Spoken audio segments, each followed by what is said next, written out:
De même que chacun en ce monde passe par toutes sortes de malheurs, toutes sortes de souffrances, de douleurs, de solitude désespérée.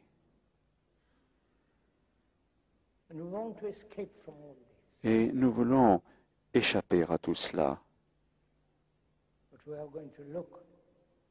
Nous allons examiner, observer ensemble ce phénomène extraordinaire, ce que l'homme a fait après tant de millénaires. Il demeure un barbare, cruel, vulgaire, plein d'anxiété et de haine. Et la violence augmente dans le monde. On demande donc, peut-il y avoir la paix sur cette terre? Sur ce que nous sommes en train de rechercher ensemble, il vous incombe de chercher, c'est votre responsabilité, non simplement sur le plan intellectuel, verbal, mais avec votre cœur, votre cerveau, avec tout votre être, afin de découvrir pourquoi nous sommes ce que nous sommes. Nous avons essayé diverses religions, divers systèmes économiques, des systèmes sociaux différents. Et pourtant, nous vivons dans le conflit. Ce conflit en chacun de nous peut-il prendre fin complètement et non partiellement, non occasionnellement? C'est là une question très sérieuse. Elle exige une réponse sérieuse. Et il ne s'agit pas de dire c'est possible ou ce n'est pas possible, mais il faut chercher au fond, très au fond de la question, afin de voir pourquoi les êtres humains, vous y compris, et peut-être même l'orateur, vivons en conflit perpétuel, dans les problèmes, dans les divisions. Pourquoi avons-nous divisé le monde en nationalités, en groupes religieux, avec leur comportement social et tout le reste? Pouvons-nous sérieusement cet après-midi chercher s'il est possible de mettre fin au conflit, d'abord psychologiquement, intérieurement, parce que s'il existe une certaine qualité de liberté intérieurement, nous produirons alors une société dans laquelle il n'y aura aucun conflit. Qu'est-ce que le conflit? Pourquoi avons-nous vécu dans le conflit? Pourquoi avons-nous des problèmes? Qu'est-ce qu'un problème? Recherchez, s'il vous plaît, avec l'orateur. Étudiez avec lui cette question. Qu'est-ce qu'un problème? La signification étymologique de ce mot est quelque chose qui vous est lancé. Un problème est un défi,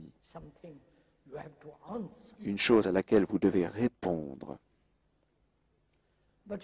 Mais si vous commencez à vous plonger dans toute la nature d'un problème,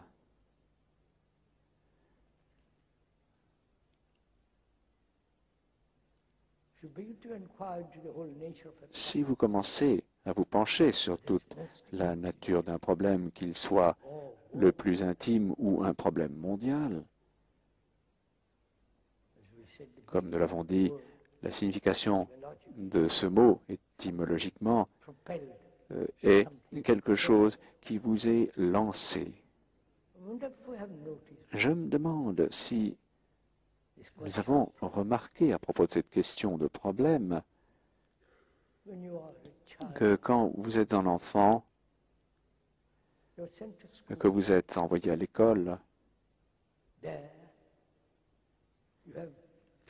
il s'y présente alors le problème de l'écriture, le problème des mathématiques, le problème de l'histoire, de la science, de la chimie et de tout le reste.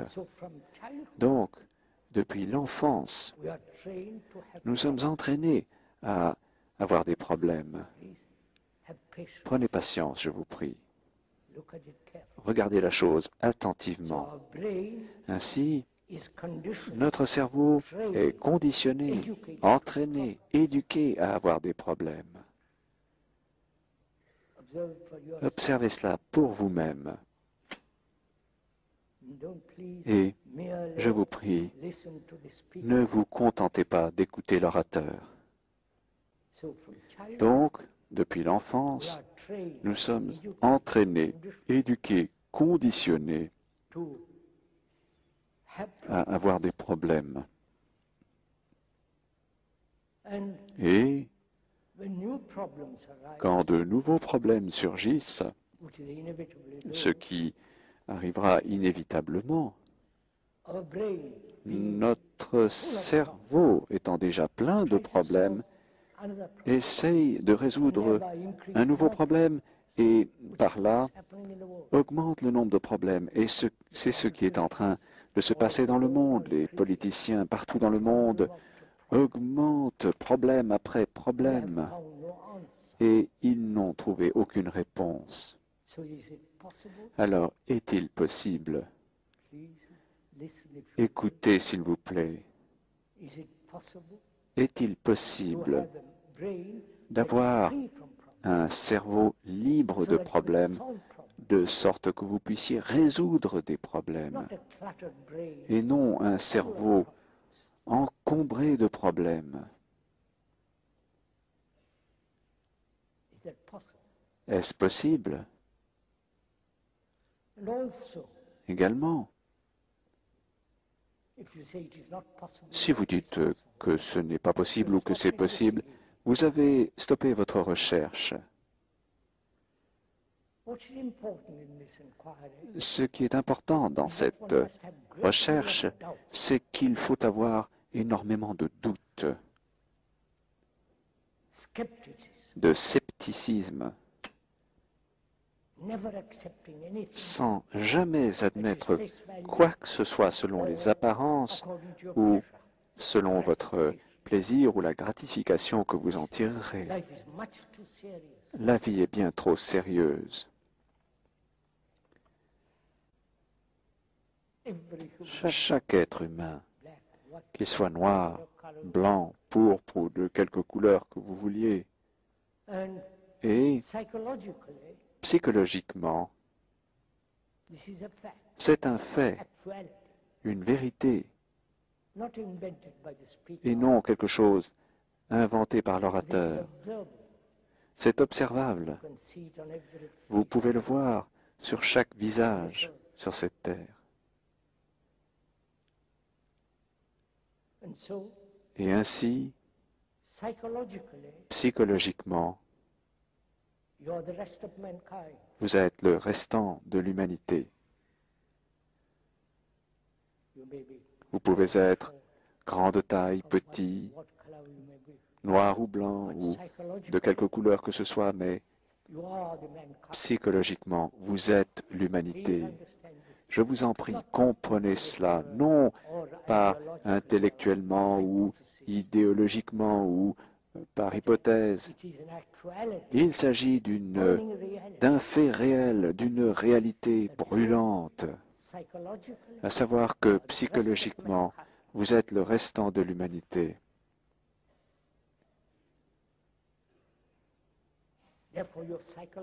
Par conséquent, psychologiquement, vous n'êtes pas des individus.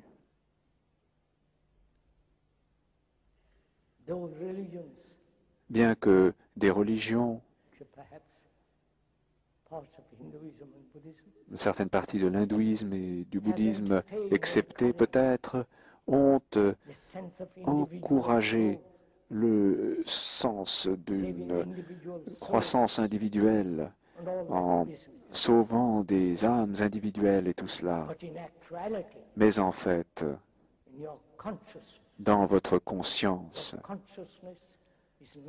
cette conscience n'est pas la vôtre, elle est celle du restant de l'humanité, parce que nous passons tous par la même meule, le même conflit sans fin, et ainsi de suite. Quand on prend conscience de cela, non pas de façon émotionnelle, non pas en tant que concept intellectuel, mais comme d'une chose réelle, vraie, alors vous ne tuerez pas un autre être humain. Vous ne tuerez jamais autrui, que ce soit verbalement ou intellectuellement, idéologiquement ou physiquement, parce qu'alors vous vous tuez vous-même.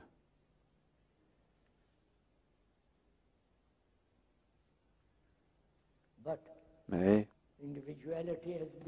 l'individualité a été encouragée partout dans le monde. Chacun luttant pour lui-même, pour son succès, pour son accomplissement, ses réalisations, poursuivant ses désirs et créant le chaos dans le monde. Comprenez cela avec beaucoup d'attention.